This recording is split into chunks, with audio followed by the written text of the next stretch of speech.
y'all, I got a Sunday story time, and this one is going to get very personal.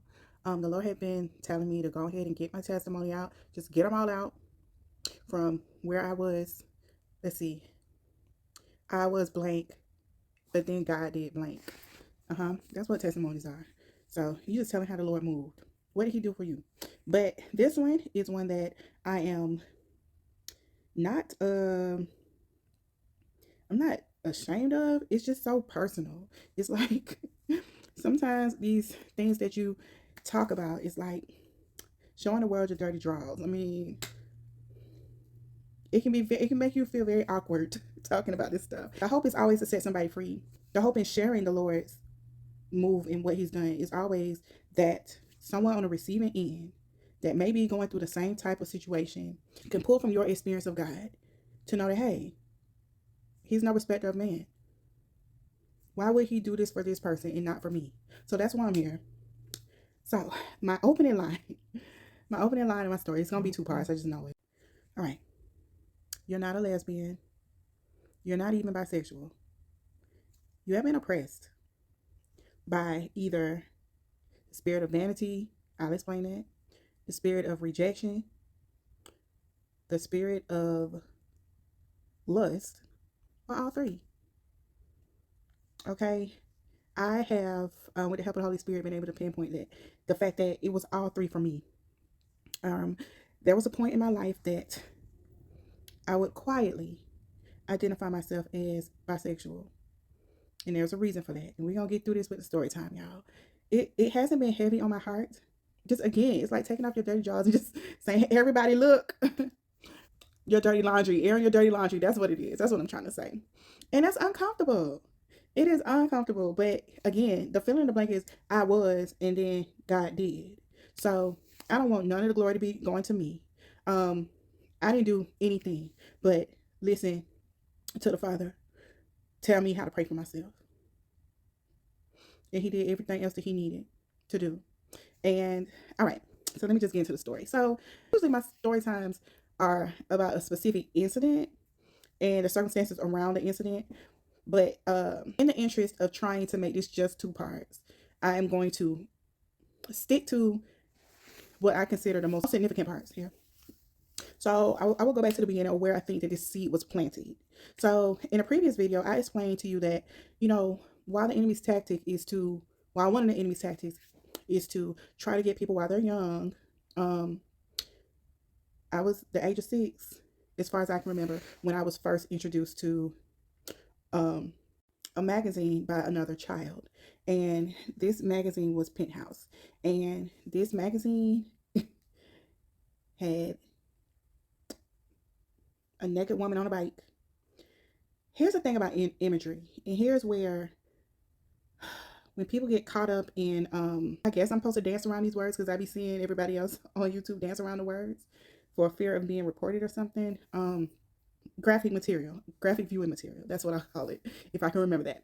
The thing about it is, it will, especially when you're a child, the glamour around it, the way that it's dressed up to make it look enticing, it works.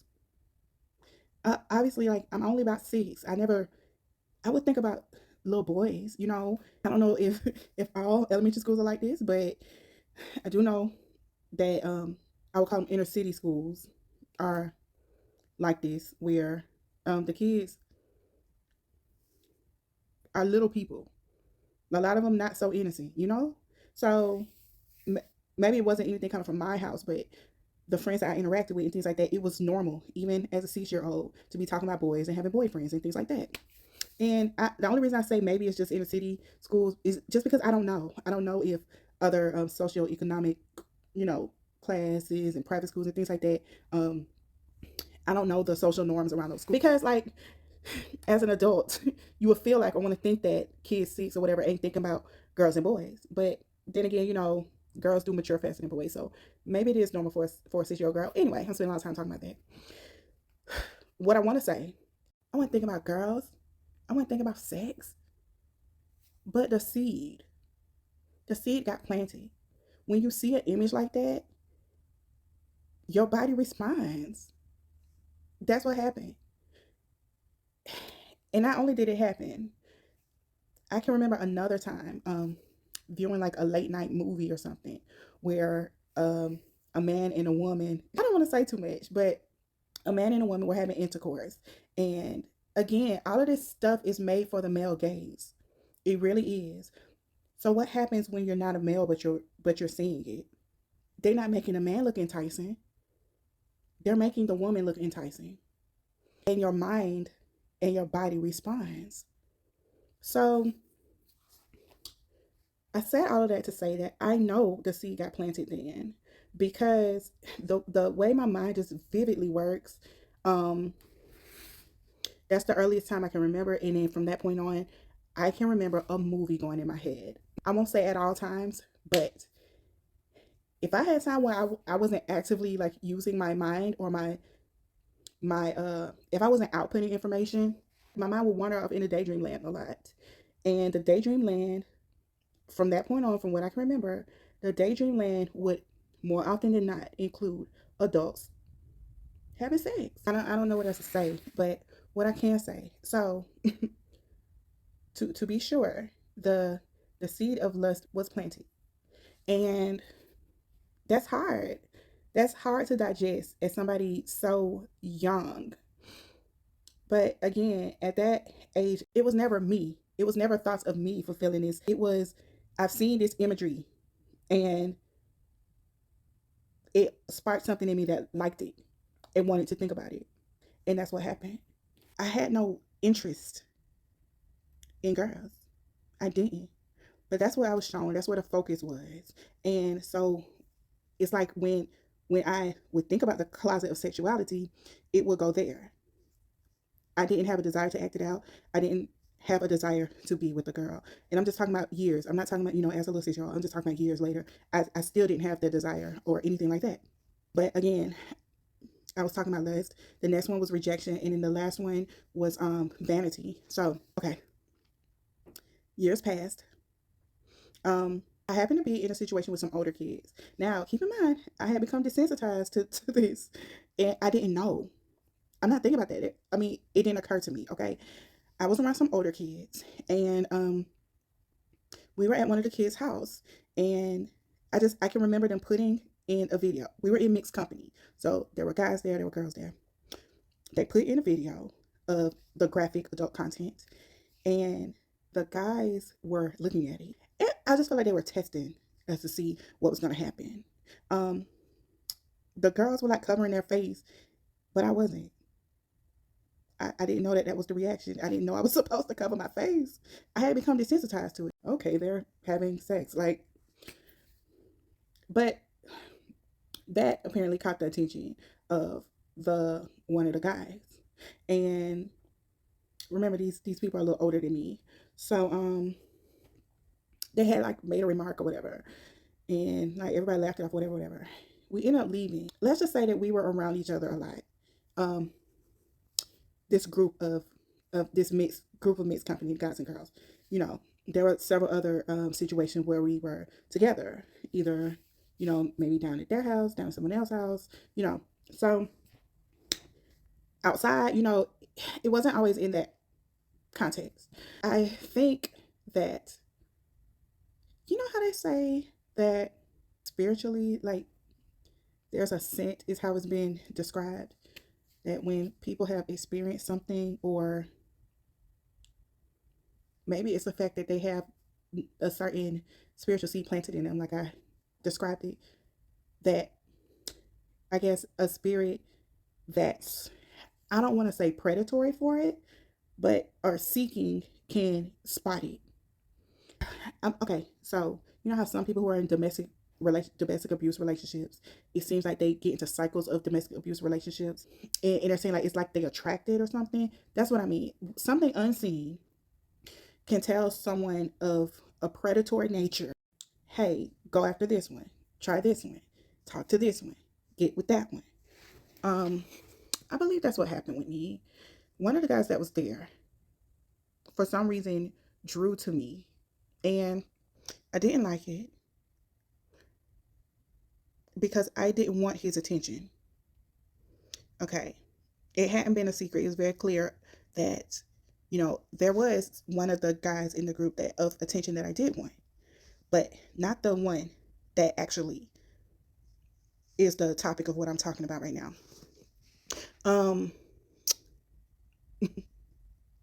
I ended up getting into a situation where I was alone with him, and I was pushed beyond my level of comfort to physically engage with them, and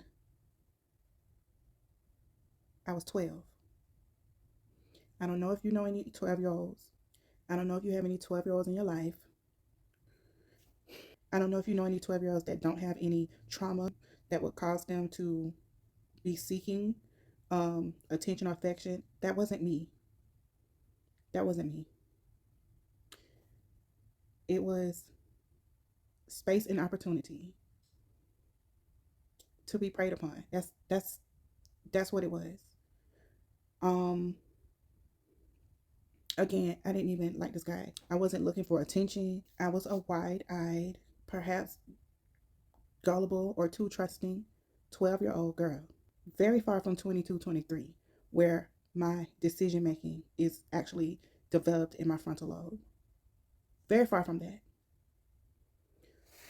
Yes, they were also legally kids, but they were older than me by a couple years. So it wasn't innocent, like, oh, we're just, it was predatory behavior on one of their accounts. One of them took more of a leader type of role where it was like, I'm telling y'all what to do type thing. I'm overseeing what happened. I'm the director. Like, I'm the teacher. I'm the whatever. Moving on. 2 years passed. 2 years later, um, ended up in the house. Same type of situation. Some girls, some guys. And let me explain this too. I was the youngest one there. I'm not saying this in a way to offend anybody about their parenting or anything like that. And in the 90s, things were different as far as, the amount of freedom that you gave your children to go around in neighborhoods or go visit their friends' houses, and they go around in their neighborhoods and go to other people's houses, stuff like that. So I don't know if the thought ever occurred of where these kids' parents are, but my parents were some of the most protective parents of the parents that I knew. Meaning that if I was to compare things that I was able to do versus like friends and stuff like that, my parents were more on the strict side, more on the cautious side. Like, I'm not able to go to slumber parties. I'm not able to go out of town, like just stuff like that. The difference is sometimes parents will attach siblings together that are in different maturity phases. And I will say that sometimes I was a tag along to teenagers when I wasn't a teenager yet. And though my sister did have a good gauge on what was appropriate, we all still kids. So while she was a few years older than me and her interests were different than mine, I would just say that she acted more upon her interest in these type of situations than making sure that nobody was bothering me. And it wasn't her responsibility to. I'm not putting the responsibility on her. I'm just explaining the nature of how did this happen. I also got the pressure of I'm the youngest one. I don't want to be the complainer. I don't want to break up everybody's fun. So though I wasn't really comfortable, though I wasn't really wanting to go along, I went along to get along. And maybe in the back of my mind, I'm 14 now. Maybe in the back of my mind, I'm thinking, oh, 2 years have passed, things going on. Maybe in the back of my mind, the thought was that wasn't nobody gonna bother me. Well, the situation was that the parents were not there, and we get there and everyone's with somebody, including me. I'm with the person who I didn't want to end up alone with. I'm gonna skip the details, but I lost my virginity that day to someone who threatened to blackmail me first. And then when that wasn't quite working, they forced themselves on me. And when I say force, I mean it was actual force. My knees were pried apart. 14. Okay. Whew. So let me just add this in there too. Because you might be curious, like, what do you mean blackmail? What are you talking about? So the situation is I haven't started high school yet. It's the summer before high school starts. Um, the blackmail I'm saying was, if you don't do this, I'm gonna tell everybody that you're a hoe. Cause that person already went to the school that I was going to. So he was holding my reputation over my head. Which is scary for a child going into this world of high school before it even starts, for everyone's idea and thought of me to be damaged before I even got there. That was his threat. How diabolical. I mean, I'm just imagining things that I've seen people say when other people come out and talk about stuff like this. Well, why didn't you run? Or why didn't you leave? Or nobody can make you do, and why didn't you yell? And I was a kid. The thoughts that children usually have are usually not to bring attention to themselves in a negative way. You're not confident when you're a child most times. You're still in the phase of trying to want to fit in with people, want to be liked by people. Like I say, everybody was older. Would I have been making a spectacle of myself by causing a ruckus? Would I have been ruining everybody else's day? Like, these are things that potentially go through people's mind when the question is, well, why didn't you? Usually people don't, because they don't feel like they can. But regardless of my reason for not, there's no acceptable reason that somebody would try to threaten to blackmail or assassinate your character, your reputation, in order to coerce you to do something that you don't want to do, especially something that serious. Not only that, it then led to the physical force. So I was physically forced into him penetrating me.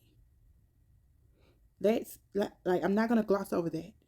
Regardless of how I ended up there and what happened, having someone pry your knees apart and force your body down into submission to them is inexcusable. That was taken. It was taken. Okay, we'll move on. The only reason I got into all of that was because that's how seeds of rejection started being implanted. Um, for me, it was rejection in a way of, I have seen and known of what people's first time is supposed to be like.